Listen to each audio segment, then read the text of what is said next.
This is Shanghai, but today, some of its streets look more like rivers.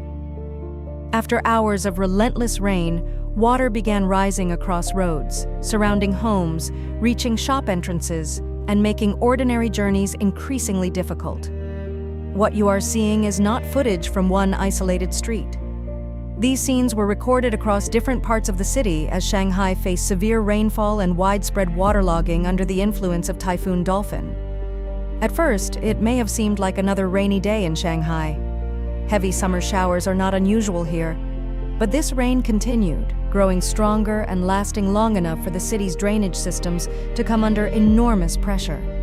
The water began collecting faster than it could drain away. Within a short period, familiar roads started disappearing beneath muddy rainwater.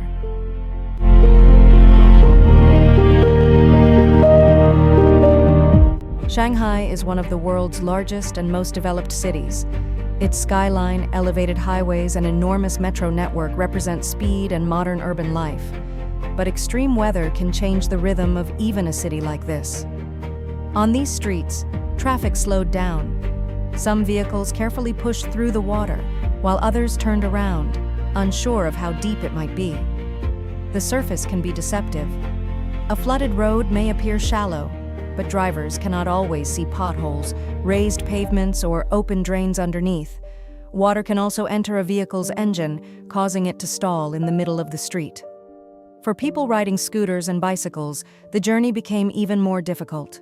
Every passing vehicle created another wave, sending water towards pavements, storefronts, and nearby buildings. Pedestrians moved carefully, searching for the highest and safest sections of the road. In some places, there was simply no dry route left.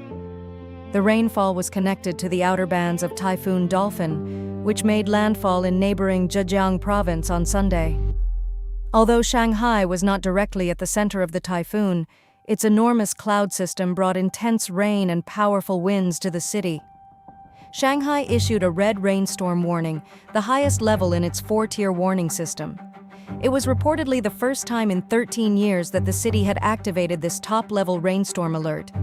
In parts of Pudong, more than 130 millimeters of rain was recorded in only 10 hours. Strong wind gusts were also reported across coastal and exposed areas of the city. More than 100 sections of road reportedly experienced serious waterlogging, including locations in Pudong, Huangpu, Changning, and Suhui. Jiading and Qingpu were among the other areas affected by severe flooding.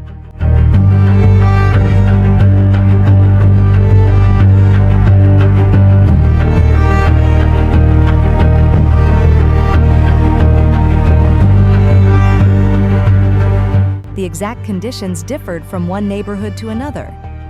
Some roads remained passable, while others were covered by water deep enough to surround vehicle wheels and reach the entrances of shops. For local businesses, flooding creates an immediate struggle. Shopkeepers must try to prevent water from entering through doors and shutters. Goods stored near the floor may have to be moved quickly, while electrical equipment becomes a serious concern. Even after the water recedes, the work is not over. Floors must be cleaned, damaged stock assessed, and normal business restored. For a small shop, losing even a few days of trading, along with damaged goods or equipment, can become a significant financial burden. These scenes also show how flooding affects ordinary residential areas. Water surrounded the entrances of some houses and apartment buildings, making it difficult for residents to enter or leave. Ground floor properties faced the greatest risk, because only a small rise in the water level could push rainwater indoors. Residents could do little except protect their belongings, monitor the rising water, and wait for the rainfall to weaken. This video focuses on what could be seen along the streets, the rainfall itself, submerged roads, and the impact on shops and neighborhoods. But they reveal how extreme rain affects daily life long before it reaches the level of a dramatic emergency. Transport across the city was also affected. Some outdoor and elevated sections of the Shanghai Metro operated at reduced speeds, while lines 5, 16, and the Pujiang line were temporarily suspended during the worst conditions. Flights at both Pudong and Hongqiao airports faced major disruption, with more than 1,300 cancellations reported during the main period of the storm.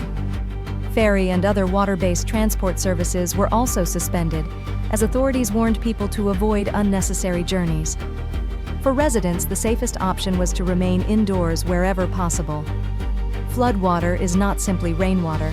Once it moves through roads and drainage systems, it may contain sewage, oil, broken glass, or other hidden hazards.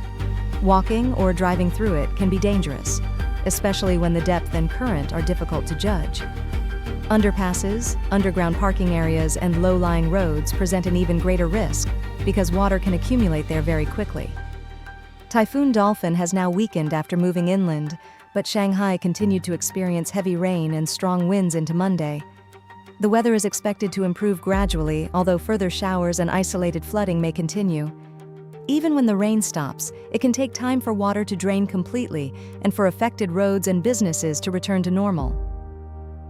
Scenes like these raise a much larger question about the future of coastal cities. Shanghai is built on low-lying land near the mouth of the Yangtze River. With an enormous population, dense construction, and large areas of paved ground, intense rainfall can overwhelm drainage infrastructure within a very short time. No city can completely eliminate the risk of flooding.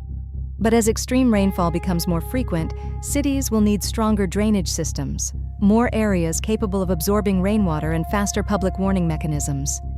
Modern cities are often judged by their skyscrapers, transport networks, and technology.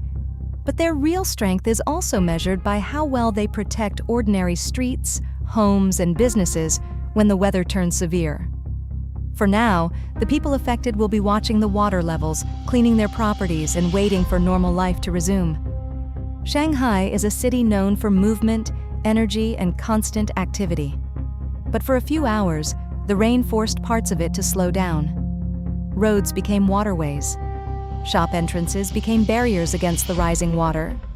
And neighborhoods that usually feel completely ordinary became a reminder of how quickly extreme weather can transform a city. These are the streets of Shanghai during one of its most severe rainstorms in recent years. If you are currently in Shanghai or another affected area, remain careful, avoid flooded roads, and continue following official weather warnings. Thank you for watching. Subscribe to the channel for more stories and real scenes from across China.